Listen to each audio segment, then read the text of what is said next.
Hello friends, स्वागत है आपका अपने YouTube channel GS study with Sahni में। तो जैसा कि हम लोगों ने पिछली वीडियो में देखा था संयुक्त राष्ट्र संघ के बारे में, और आज हम कुछ महत्वपूर्ण अंतर्राष्ट्रीय संगठनों के संदर्भ में कुछ तथ्यों को हम लेकर के आए हैं जो आगामी एग्जाम हेतु काफी महत्वपूर्ण रहेंगे। तो जैसे इन संगठनों के की स्थापना होगी, इसके मुख्यालय हो गए, इनके सदस्य हो गए, इनमें नवीनतम सदस्य कौन जुड़ा है और इनका वर्तमान में अध्यक्ष कौन है, तो सारा इसमें करंट अफेयर भी हो जाएगा। और ये जो संगठन है आगामी जो एग्जाम होने हैं इसके लिए भी काफी महत्वपूर्ण रहेंगे। तो वीडियो में अंत तक बने रहिएगा, और चैनल में अगर आप लोग नए हैं तो चैनल को सब्सक्राइब जरूर कीजिएगा ताकि प्रत्येक वीडियो के नोटिफिकेशन आप लोगों तक आसानी से पहुंच सके। तो आज की वीडियो हम शुरू करते हैं। सबसे पहले हम देखते हैं अंतर्राष्ट्रीय संगठन में विश्व बैंक यानी कि वर्ल्ड बैंक के बारे में हम देखते हैं। वर्ल्ड बैंक की अगर स्थापना की बात करें तो इसकी जो स्थापना हुई थी वह हुई थी जुलाई 1944 में, ठीक हो गया। और इसका जो मुख्यालय है वह कहाँ है, वह अमेरिका के वॉशिंगटन डीसी में इसका क्या है, मुख्यालय है किसका, वर्ल्ड बैंक का। अगर हम इसमें बात करें कि इसके सदस्यों की संख्या की अगर बात करें तो इसके जो सदस्य हैं वह 189 यानी कि 189 इसमें क्या है, सदस्य हैं। और अगर नवीनतम सदस्य इसमें जो जुड़ा है अगर हम उसको देखें तो नवीनतम हाल ही में जो इसमें सदस्य जुड़ा हुआ है वह कौन जुड़ा, नॉर्वे देश है, वह इसमें क्या है, नवीनतम सदस्य जुड़ा है। और एक भारतीय मूल के हैं जो अजय बंगा जी, यह क्या बने हैं वर्तमान में, जो विश्व बैंक है, वर्ल्ड बैंक है, इसके क्या बने हैं, अध्यक्ष बने हैं। ये भी करंट अफेयर का क्या है, प्रश्न है कि वर्तमान में जो अध्यक्ष हैं विश्व बैंक के वह कौन है। तो वर्तमान में अजय बंगा जी क्या हैं, इसके अध्यक्ष हैं, ठीक हो गया, किसके, विश्व बैंक के। अब आप लोगों ने देखा होगा जो G20 शिखर सम्मेलन हुआ था हाल ही में दिल्ली में, जो 9 से 10 तारीख को G20 शिखर सम्मेलन का समापन हो गया है, उसमें जो विश्व बैंक के जो अध्यक्ष हैं अजय बंगा जी, ये भी वहां पर क्या हुए थे, उपस्थित हुए थे। तो विश्व बैंक के बारे में हमने ये तथ्य जान ली। तो जो हम उतना ही इसमें देखेंगे जितना हमें परीक्षा की दृष्टि से उपयोगी रहेगा। अब इसमें हम अगर कुछ अन्य अगर चीजें जोड़ दें तो उससे क्या होगा, पहले तो आपका कंफ्यूजन क्रिएट हो जाएगा, और फिर उसके बाद हमारे पास इतना टाइम भी नहीं है। तो इन चीजों को देखें तो उन्हीं चीजों को देखेंगे जो काफी महत्वपूर्ण रहेंगे। उसके बाद अगर बात करें आईएमएफ की यानी कि अंतर्राष्ट्रीय मुद्रा कोष, अगर आईएमएफ की स्थापना की अगर बात करें तो इसकी जो स्थापना हुई थी वह हुई थी 1945 में, ठीक हो गया। 1945 में आईएमएफ की स्थापना होती है। और अगर इसमें बात करें इसके जो अध्यक्ष की अगर बात करें तो इसके अध्यक्ष कौन है, इसके अध्यक्ष हैं सुश्री क्रिस्टालिना जॉर्जिवा, ठीक हो गया, इसके क्या है, यह अध्यक्ष हैं, ठीक हो गया। और अगर इसमें बात करें सदस्यों की, अगर इसमें संख्या देखें तो 190 इसमें क्या है, कुल सदस्य देश हैं। और इसके जो नवीनतम सदस्य हैं वह अंडोरा इसका क्या है, नवीनतम सदस्य बना है। इनके अंडोरा देश जो है वह इसका नवीनतम सदस्य बना है, किसका, आईएमएफ का। और इसका जो मुख्यालय है वह वॉशिंगटन डीसी में इसका क्या है, मुख्यालय है। अगर हम बात करें कि इसका जो प्रथम अध्यक्ष था जब इसकी स्थापना हुई थी 1945 में, तो इसका जो प्रथम अध्यक्ष बना था वह कौन बना था, वह बना था कैमल गट्स, ठीक हो गया, कौन बना था, कैमल गट, ठीक हो गया। ये क्या थे, इसके प्रथम अध्यक्ष बने थे। अगर इसमें बात करें कि प्रथम महिला जो इसमें प्रबंधक के रूप में भारतीय महिला ये थी, प्रथम महिला थी, यह भारतीय थी, तो प्रबंधक के रूप में जो इसमें कार्य ग्रहण किया था वह कौन थी, वह थी गीता गोपीनाथ, ठीक हो गया। तो प्रथम महिला कौन थी, गीता गोपीनाथ इसमें प्रथम महिला अध्यक्ष थी। और अगर वर्तमान की बात करें तो वर्तमान में कौन है, वर्तमान में इसमें क्रिस्टालिना जॉर्जिया इसकी प्रथम वर्तमान में क्या है, अध्यक्ष हैं। अगर बात करें कि आईएमएफ में भारत की जो एंट्री हुई थी वो कब हुई थी, तो आईएमएफ में भारत की जो एंट्री होती है वो होती है 27 दिसंबर 1945 में, ठीक हो गया। 27 दिसंबर 1945 में क्या होती है, भारत की एंट्री इसमें होती है, किसमें, आईएमएफ में। उसके बाद नेक्स्ट जो संगठन है वह है विश्व व्यापार संगठन यानी कि WTO, ठीक हो गया, WTO, वर्ल्ड ट्रेड ऑर्गेनाइजेशन जिसे कहा जाता है। अगर इसकी बात करें हम स्थापना की, तो इसकी स्थापना होती है 1 जनवरी 1995 में विश्व व्यापार संगठन की स्थापना होती है। और अगर हम बात करें इसका जो मुख्यालय है, वर्तमान में जो इसका मुख्यालय है वह जेनेवा में इसका क्या है, मुख्यालय है। अगर इसमें सदस्य देशों की बात करी जाए तो इसमें वर्तमान में 164 क्या है, सदस्य हैं। और जो नवीनतम इसमें सदस्य बना है, जो नया इसमें सदस्य जुड़ा है, वह कौन जुड़ा है, अफगानिस्तान जुड़ा है किसमें, विश्व व्यापार संगठन में। और अगर हम बात करें वर्तमान में इसके जो अध्यक्ष हैं, अध्यक्ष की अगर बात करें तो नगोजी ओकोंजी आइविएला इसके क्या हैं, अध्यक्ष हैं। ठीक हो गया, नगोजी ओकोंजी आइविएला इसके क्या हैं, वर्तमान में अध्यक्ष हैं। अगर बात करी जाए इसके प्रथम अध्यक्ष की, ठीक हो गया, यानी कि जब 1995 में विश्व व्यापार संगठन की स्थापना हुई थी, उस समय पे अगर इसकी अध्यक्ष की बात करें तो तब इसके अध्यक्ष जो थे वह थे रॉबर्टो अजेवेदो। ठीक हो गया, कौन थे, वह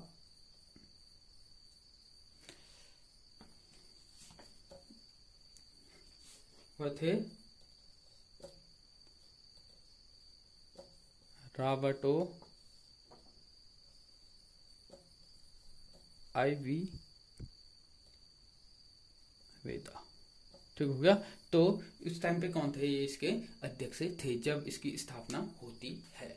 तो समझ के होंगे विश्व व्यापार संगठन की स्थापना। इससे पूछेगा तो ये पूछेगा कि वर्तमान में इसके जो अध्यक्ष हैं वो कौन है, या इसकी स्थापना कब हुई थी और इसका मुख्यालय कहाँ पर है। इसके सदस्य कितने हैं, 164 इसके सदस्य हैं। वर्तमान में नवीनतम इसका सदस्य अफगानिस्तान है।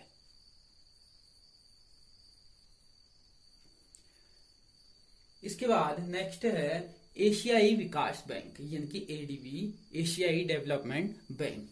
तो इसकी जो स्थापना होती है वह होती है 1966 में। 1966 में एशियाई विकास बैंक की स्थापना होती है। अगर बात करें इसका मुख्यालय, तो इसका जो मुख्यालय है वह है कहाँ, मनीला। ठीक हो गया, मनीला जो पड़ता है वो कहाँ पड़ता है, फिलीपींस में।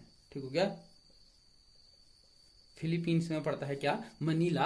अगर इसकी बात करें कि सदस्यों की इसमें संख्या अगर देखें तो कुल इसमें कितने सदस्य हैं, कुल सदस्य इसमें 68 सदस्य हैं किसमें, एशियाई विकास बैंक में। जो एशियाई विकास जो बैंक है ये सिर्फ एशिया महाद्वीप के ही देशों का क्या है, एक बैंक है। ठीक हो गया, अगर इसमें वर्तमान में जो अध्यक्ष हैं अगर उसकी बात करें तो मसद सुगुहु असाकाता इसमें क्या है, वर्तमान में इसके अध्यक्ष हैं। ठीक हो गया, किसके, एशियाई विकास बैंक के। अगर स्थापना पूछता है तो स्थापना एशियाई विकास बैंक की होती है 1966 में। मुख्यालय इसका मनीला में है। सदस्य की अगर बात करें तो 68 इसमें सदस्य हैं। और अगर अध्यक्ष की इसमें बात करें तो मसद सगहु असाकाता इसमें क्या है, वर्तमान में इसके अध्यक्ष हैं।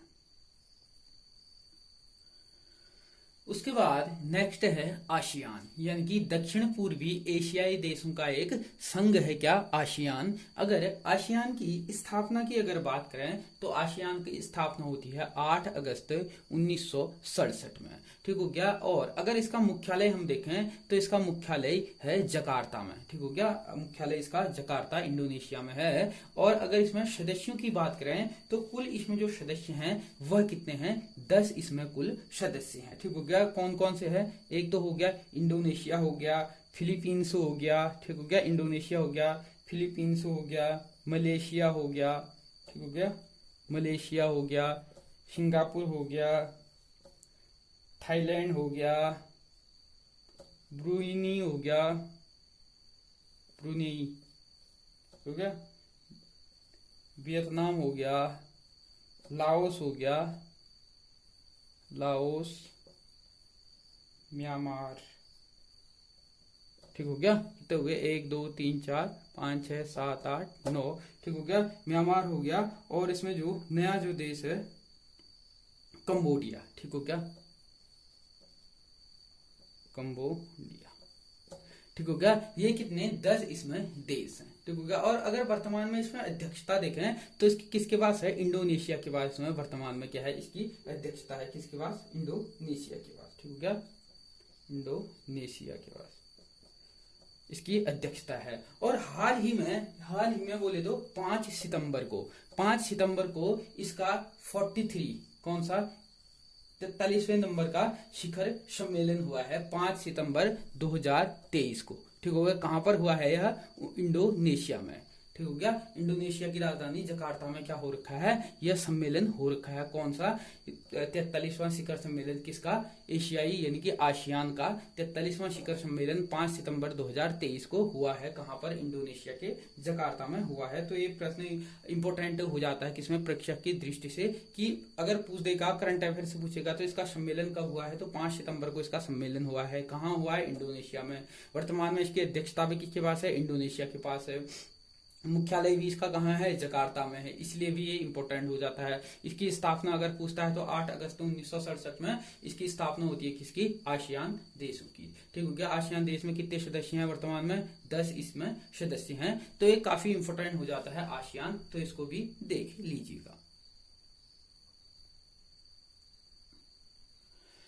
उसके बाद है नाटो, यानी कि NATO, नाटो। अगर बात करें नॉर्थ अटलांटिक ट्रीटी ऑर्गेनाइजेशन की, तो इसकी स्थापना होती है 4 अप्रैल 1949 को। ठीक हो गया। अब ये इसीलिए भी इंपॉर्टेंट हो जाता है नाटो, क्योंकि इसी नाटो के में सम्मिलित होने के कारण जो रूस, रशिया और यूक्रेन का जो युद्ध चल रहा है, इसी नाटो में सम्मिलित होने के कारण वह युद्ध चल रहा है। ठीक हो गया। क्योंकि जो यूक्रेन है वो नाटो में क्या होना चाह रहा है? शामिल होना चाह रहा है। तो लेकिन उसके लिए क्या, जो रूस है वह उसको रोक रहा है, क्योंकि अगर वह उसमें शामिल हो जाएगा तो फिर क्या होता है कि नाटो देशों के जितने भी इसमें देश होते हैं, कुल अभी वर्तमान में इसमें कितने देश हैं? 30 देश हैं। ठीक हो गया। जब इसकी स्थापना हुई थी 1949 को, तब इसमें सिर्फ कितने 12 इसमें देश थे। अब वर्तमान में इसमें शामिल हो गए 30 देश। अब क्या है कि अगर इन 23 में से किसी एक पे भी अगर कोई आक्रमण हो जाता है, कोई अन्य देश युद्ध कर देता है, तो ये 30 के 29 देश क्या करते हैं? फिर उसके साइड से युद्ध लड़ते हैं, जिसके कारण से रूस को क्या हो जाएगा? खतरा, काफी खतरा हो जाएगा, अगर क्या कहते हैं रशिया, अगर क्या कहते हैं यूक्रेन नाटो में शामिल हो जाता है तो इसलिए भी ये काफी क्या है, हाईलाइट है NATO, North Atlantic Treaty Organization. इसकी स्थापना अगर देखें तो कब हुई थी? इसकी स्थापना 4 अप्रैल 1949 को होती है। और इसकी अगर राजधानी यानी कि इसका मुख्यालय अगर देखें तो मुख्यालय इसका कहाँ है? ब्रुसेल्स में इसका क्या है? मुख्यालय है। अब इसमें सदस्य हमने बता दिए हैं। अभी वर्तमान में कितने? 30 सदस्य हैं। जब इसकी स्थापना होती है तब इसमें कितने? सिर्फ और सिर्फ 12 ही क्या थे? सदस्य थे। अगर इसमें अंग की बात करें तो नाटो के मुख्य 4 अंग हैं। कौन कौन से? परिषद होगी, प्रतिरक्षा समिति होगी, उप परिषद होगी और सैन्य समिति होगी। जो परिषद होती है इसका जो मुखिया होता है कौन होता है? यह नाटो का जो सचिव होता है वह इसका क्या होता है? मुखिया होता है। प्रतिरक्षा समिति, इसमें क्या होता है कि जितने भी नाटो के जो देश होंगे, इनके जो रक्षा मंत्री होगी, उन मंत्रियों का क्या होता है? एक यह संगठन होता है, प्रतिरक्षा समिति। उसके बाद आता है उप समिति, और ये जो उप समिति होती है यह क्या होती है? कूटनीति परिषद होती है एक प्रकार की, मतलब इसमें नीति निर्धारण का कार्य होता है उप परिषद में। उसके बाद आती है सैनिक समिति। जो सैनिक समिति होती है ये क्या होती है? जितने भी जो नाटो देश हैं, नाटो देश जितने भी 30 नाटो देश हैं, लेकिन इसमें भी कुछ देश कौन कौन से? जैसे आयरलैंड और फ्रांस। ठीक हो गया। आयरलैंड और फ्रांस को छोड़ करके ज्यादा जितने भी 28 देश हैं, उनके जो राष्ट्र सैनिक अध्यक्ष होते हैं, सैन्य अध्यक्ष यानी कि जो जनरल रैंक के जितने भी अधिकारी होते हैं वह क्या होते हैं? इस समिति में शामिल होते हैं। ठीक हो गया। तो इसको आप समझ गए होंगे। नाटो के अगर अंग पूछता है तो इसके कितने अंग हैं? 4 अंग हैं। ठीक हो गया। अगर अंदर से पूछ देता है तो इतना अंदर तो पूछेगा नहीं, वैसे फिर भी पता होना चाहिए तुम्हें, तो मैंने बता दिया है सारा नाटो के बारे में, तो इससे बाहर कुछ नहीं पूछेगा नाटो से। उसके बाद है सार्क। तो सार्क का कभी कभी फुल फॉर्म भी पूछ देता है। तो सार्क का फुल फॉर्म होता है the south Asia association of regional cooperation. ठीक हो गया। इसका क्या होता है? फुल फॉर्म होता है किसका? सार्क का। तो अब इसमें इसकी स्थापना देखो। स्थापना जो इसकी होती है वह होती है कब? 7 से 8 दिसंबर 1985 में इसकी क्या होती है? स्थापना होती है। और अगर हम देखें इसका मुख्यालय, तो इसका मुख्यालय कहाँ है? इसका मुख्यालय है काठमांडू में। काठमांडू यानी कि नेपाल में क्या है? इसका मुख्यालय है काठमांडू, नेपाल में। अगर देखें हम इसमें अगर सदस्यों की बात करें तो वर्तमान में इसमें कितने सदस्य हैं? वर्तमान में इसमें 8 सदस्य हैं। किसमें? सार्क में। तो 8 में से कौन कौन से? जैसे एक है भारत हो गया, दूसरा पाकिस्तान हो गया, ठीक हो गया, नेपाल हो गया, भारत हो गया, पाकिस्तान हो गया, नेपाल हो गया, बांग्लादेश हो गया, भूटान हो गया, श्रीलंका हो गया, मालदीव हो गया और अफगानिस्तान हो गया। ठीक हो गया। तो वर्तमान में इसमें कितने देश हैं? 8 देश हैं। अगर देखें वर्तमान में अध्यक्षता जो किसके पास है, वह वर्तमान में इसकी अध्यक्षता श्रीलंका के पास है। ठीक हो गया। वर्तमान में श्रीलंका के पास क्या है? इसकी अध्यक्षता है किसकी? सार्क की। तो सार्क से अगर पूछेगा भी तो इससे बाहर कुछ नहीं पूछेगा। पूछेगा तो इसका जो मुख्यालय है वो पूछेगा काठमांडू में, नेपाल में है। इसकी स्थापना 7-8 दिसंबर 1985 में हुई थी। और अगर इसमें देखें तो इसमें कितने देश हैं? 8 इसमें देश हैं। 8 देश बता दिया। भारत हो गया, पाकिस्तान, नेपाल, बांग्लादेश हो गया, भूटान, श्रीलंका, मालदीव और अफगानिस्तान इसमें सदस्य देश हैं। ठीक हो गया।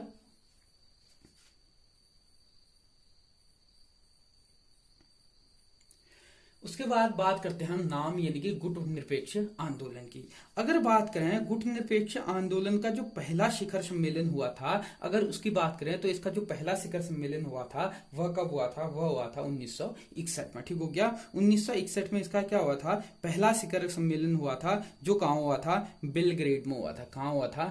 बेलग्रेड में इसका क्या हुआ था? पहला इसका सम्मेलन हुआ था, शिखर सम्मेलन। ठीक हो गया। किसका? नाम का। अगर बात करें कि नाम जो है इसमें जो सदस्य हैं, ये देखिए कौन से सदस्य आएंगे इसमें? इसमें गुट निरपेक्ष सदस्य होंगे जो किसी भी गुट में नहीं शामिल होंगे। ठीक हो गया।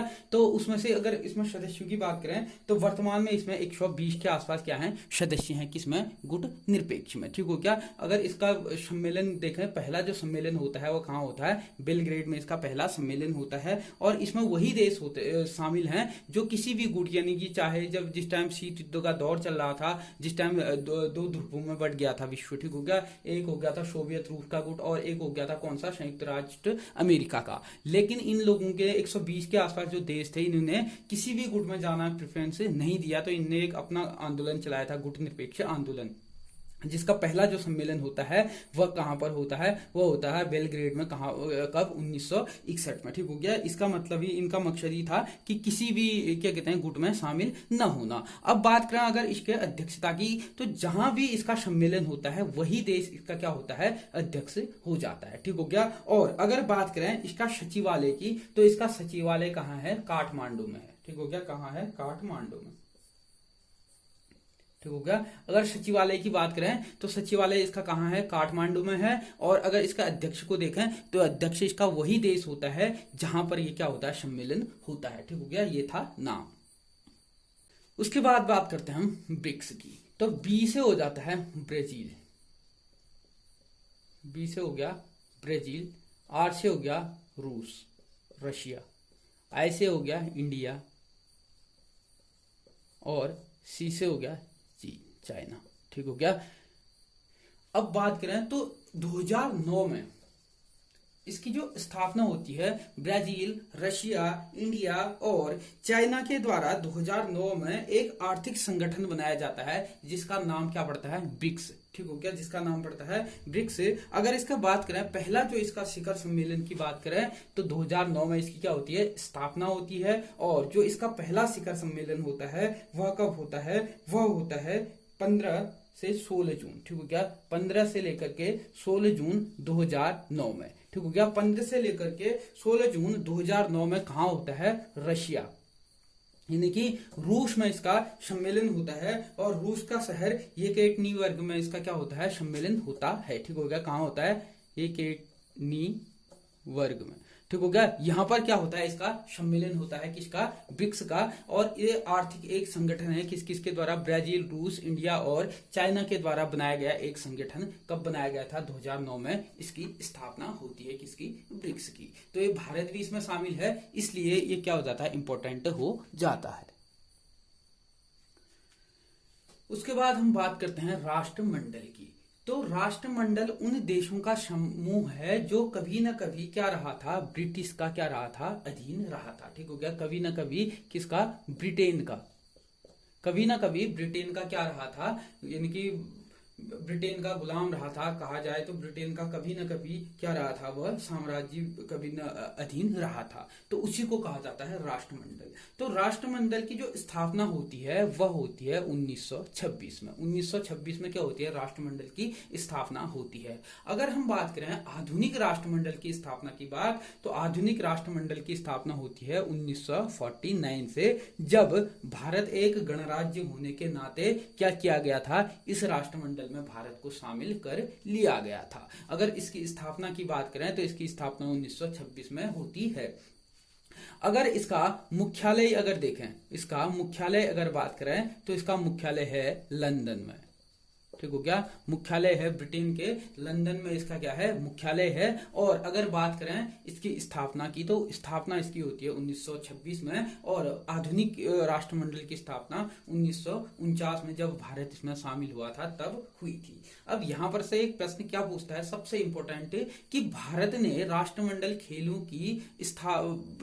की अध्यक्षता कब ग्रहण की थी। अब मैंने बता दिया है कि अध्यक्षता ग्रहण की थी उनने 1949 में। अब आपको महीना आपने कमेंट में बताना है, किस महीने भारत ने राष्ट्रमंडल खेलों की अध्यक्षता ग्रहण की है, कमेंट में आपने इसको बताना है। तो ये कुछ महत्वपूर्ण हमने जो अंतर्राष्ट्रीय संगठन है उनके बारे में देखा, जो आगामी जो परीक्षाएं हैं उसमें आने के जिसके चांसेस बढ़ जाते हैं, क्योंकि संगठन तो बहुत सारे हैं, लेकिन जो भारत की पॉइंट ऑफ व्यू से या भारत की दृष्टि से जो महत्वपूर्ण है उन्हीं को हमने इसमें डिस्कस किया।